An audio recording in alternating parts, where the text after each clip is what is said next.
Why did investigators find only partial skeletal remains of a man who suffocated his 3 children?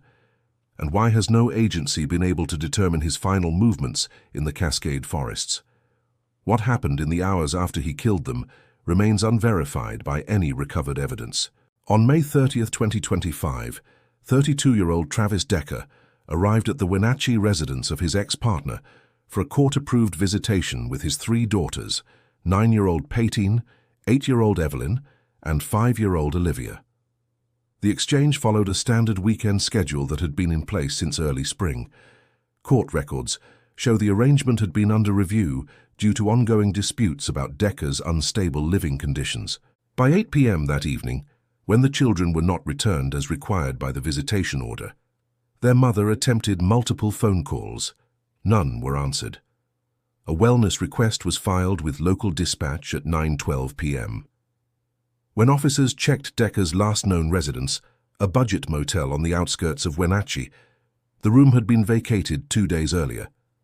This absence of immediate leads marked the first procedural turning point.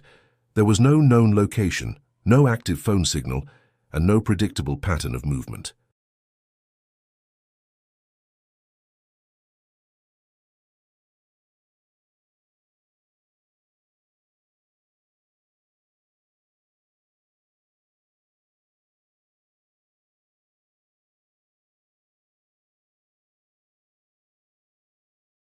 From that moment onward, the timeline became dependent on terrain searches rather than data.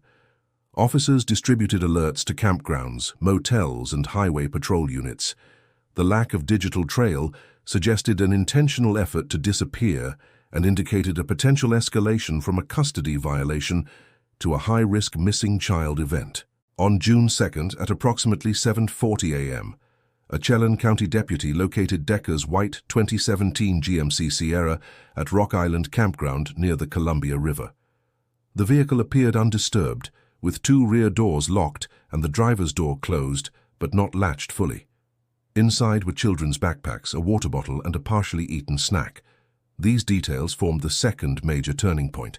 The vehicle was stationary, but the children were not present. A sweep of the immediate area located the bodies of all 3 girls in a forest clearing approximately 30 yards from the truck. Each child had a clear plastic bag secured over her head with a zip tie. Their wrists were bound behind their backs. The scene offered limited forensic disturbance, no sign of struggle, no discarded weapon, and no footprints indicating another adult's presence. Soil impressions suggested the children had been carried to the location one at a time. Nearby pine needles showed compression patterns consistent with a kneeling adult. The absence of defensive wounds and the consistency of the bindings suggested a controlled, methodical approach rather than spontaneous or chaotic violence. The county medical examiner's office conducted autopsies. All 3 deaths were classified as homicides by suffocation. Toxicology panels found no chemical agents or sedatives. By August 6th, the Washington State Patrol Crime Lab confirmed that DNA on the zip ties matched Decker's profile, with no additional adult DNA detected. These results formed the third and most definitive forensic turning point. Investigators concluded Decker acted alone. Attention shifted to Decker's psychological state. He had served as an Army infantryman and completed multiple courses focused on field survival and restraint tactics. After leaving the military, he worked sporadically in construction and warehouse positions. In late 2024, financial difficulties intensified. His relationship with the children's mother deteriorated amid concerns about his emotional volatility, episodes of withdrawal, and inconsistent living arrangements. Friends described him as isolated and detached in the months preceding the killings. These factors created the fourth turning point, a reconstructed motive profile rooted in control, deteriorating identity, and loss of stability. The manhunt began immediately. Federal, state, and local agencies launched coordinated searches across the rugged terrain surrounding the campground.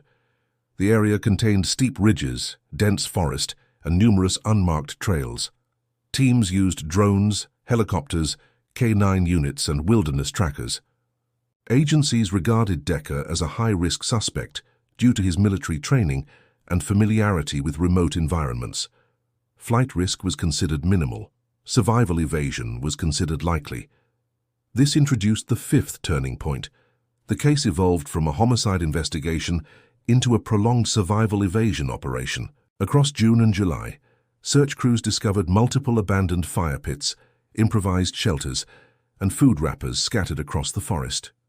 None contained usable fingerprints or identifiable DNA, leaving investigators uncertain whether they belonged to Decker or unrelated campers. Search teams repeatedly reported faint thermal signatures that dissolved before ground units arrived. Investigators publicly acknowledged the difficulty of the terrain, the density of forest cover, and the possibility that Decker had either fled farther into the Cascades or become incapacitated in an area not yet searched. By late July, active search operations were scaled back due to resource constraints. Local residents reported heightened vigilance, locked barns, secured vehicles, avoidance of trailheads, and increased home surveillance. Parents in nearby rural communities limited outdoor activities for their children. That growing public tension formed the sixth turning point. The case extended beyond law enforcement into community-level psychological impact. On September 18th, search teams supporting the U.S. Marshal Service resumed targeted sweeps of elevated terrain near Grindstone Mountain, approximately 1 mile from the homicide site. A human remains detection dog alerted on a steep slope containing dispersed skeletal fragments. Nearby were a neon green shirt, shorts, and a bracelet, consistent with those Decker had been seen wearing in surveillance footage. No footwear or additional personal effects were found. This moment represented the seventh turning point, the discovery of remains strongly believed to belong to the fugitive. Authorities secured the area and collected bone samples for DNA testing. The terrain showed evidence of prolonged exposure, erosion, and animal disturbance. The remains were too incomplete to determine any trauma or mechanism of death. On September 24th, the U.S. Marshals filed a motion to dismiss the federal warrant for Decker, stating he was deceased based on preliminary identification. The next day, law enforcement confirmed that DNA analysis matched the remains to Decker. The warrant was formally dismissed. However, the coroner noted the limitations of the findings.